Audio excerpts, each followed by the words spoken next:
안녕하세요. 여성을 위한 여성 변호사 안기욱입니다. 오늘은요, 요즘 날이 워낙 덥잖아요. 그러니까 선풍기를 계속 돌려대도 보통 에어컨을 많이 쓰시겠습니다만 더위가 안 가시는 이런 거죠. 그런데 선풍기가 산지 한 달 만에 모터 과열로 인해서 화재가 나서 손해배상, 화재에 대한 보상을 해줬던 보험회사가 선풍기 제조회사에게 이것은 선풍기의 제조상 결함으로 인한 사고기 때문에 구상권 청구를 한 겁니다. 받아들여질 것 같으세요? 안 될 것 같으세요? 시청자 여러분들 함께 생각해 주시고요. 아직까지 구독, 좋아요 못하신 분들은 꼭 눌러주시고 함께 시청해 주시면 큰 도움이 되겠습니다. 이 사안을 보면은요, 공업용 선풍기를 구매한 회사에서 이것을 모모 전자내에서 사용을 했는데요. 2021년 8월 27일 날 되게 더울 때죠. 그때 사서 10월 3일에 불이 났어요. 그러니까 한 달 한 5일 정도 쓴 거네요. 화재가 발생하는 바람에 그 안에 있던 집기, 비품, 재고, 자산, 건물까지 많이 소외가 된 겁니다.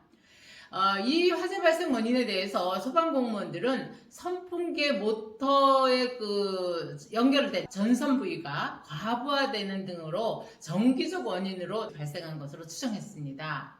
또 국립과학수사연구원에서도 이 사건 선풍기 모터 연결 배선에서 식별되는 단락근이 화재 원인과 관련된 정기적인 특이점이 작동할 가능성이 있다라고 감정까지 했고요.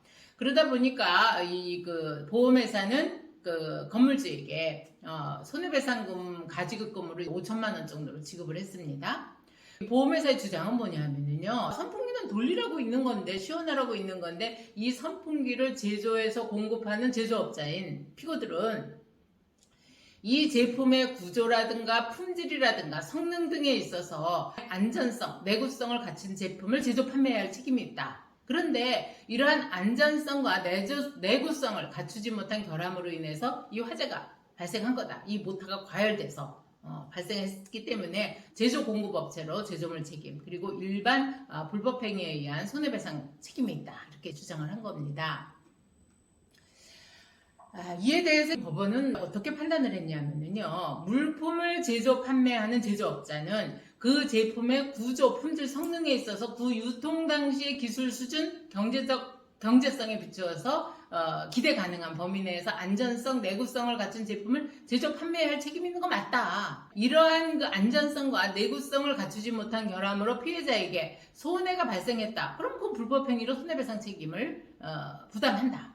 또 기술이 고도로 집약되어 있는 그렇게 해서 대량으로 생산되는 제품의 어떤 결함을 이유로 제조업자가 손해배상에 책임을 지는 경우에는 그 제품의 생산 과정을 그 전문가인 제조업자만 알 수 있지, 그 제품에 어떠한 결함이 있었는지, 어떤 결함으로 손해가 발생한 건지 그건 일반으로서는 밝힐 수 없는 특수성이 있다. 그래서 소비자 측에서는 제품의 결함, 그리고 결함과 손해 발생 사이의 인과관계를 과학적, 기술적으로 입증한다는 거, 이거는 어렵기 때문에 그 제품이 정상적으로 사용되는, 정상적입니다. 이 핵심 단어 기억해 주세요. 그 제품이 정상적으로 사용되는 상태에서 사고가 발생했다라고 하면 소비자 입장에서는 그 사고가 제조업자의 배타적 지배하에 있는 그런 영역에서 발생했다라고 하는 거. 그 다음에 그 사고가 어떤 사람의 어떤 특별한 과실 없이는 통상 발생하지 않는다라고 하는 이런 사정만 증명한다면 나머지는 그 제조업자 측에서 이 사고가 제품 결함이 아닌 다른 원인으로 발생한 거다라고 하는 걸 입증해야지, 그걸 하지 못했다고 한다면 제품의 그 결함은 존재하고 그 결함으로 말미암아 사고가 발생되었다고 추정할 수 있다. 그래서 손해배상 책임을 지을 수 있는 입증 책임을 완화하는 거, 이게 손해배상의 공평, 타당한 그 부담을 지도원리로 하는 손해배상 제도의 이상에 맞다. 네, 이렇게 판단을 했습니다. 그런데 이 사건에서 보면 선풍기가 그 제품의 구조, 품질, 성능에 있어서는 유통 당시에 기술 수준이라든가 경제성에 비추어서 기대 가능한 범위 내에서의 안전성과 내구성을 갖추지 못한 결함이 있다라고 하는 걸 인정하기 부족하다.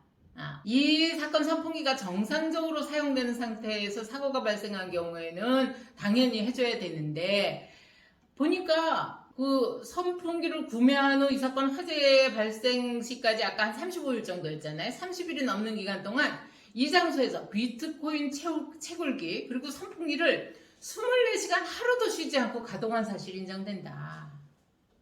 이것은 선풍기가 과열된 가능성이 있기 때문에 이것은 정상적인 사용 상태로 보기는 어렵다. 우리가 보통 뭐 선풍기를 24시간 돌리는 경우는 별로 없죠. 그리고 24시간 돌리는 용도로 선풍기를 만들지는 않는다 이렇게 볼 겁니다. 이렇게 본다면 이것은 선풍기의 정상적인 사용 상태를 전제로 한 주장이기 때문에 원고의 주장은 받아들일 수 없다라고 하는 판례입니다. 어찌 보면 우리가 뭐 24시간 돌렸다는 걸 배제한다면 선풍기가 모터가 과열이 돼서 화재가 나? 그러면 당연히 선풍기에 하자가 있는 거 아니야? 이렇게 판단할 수가 있는데 우리는 항상 통상 그 물건이 만들어질 때 어떤 용도로 어떻게 사용되는 걸 전제로 해서 만들어졌는가 하는 것이 판단하는 기준이라는 거 기억해 두시면 다른 사례도 이용하실 수 있을 것 같습니다. 또 궁금한 내용 댓글 주시고요. 구독, 좋아요 함께 해주십시오.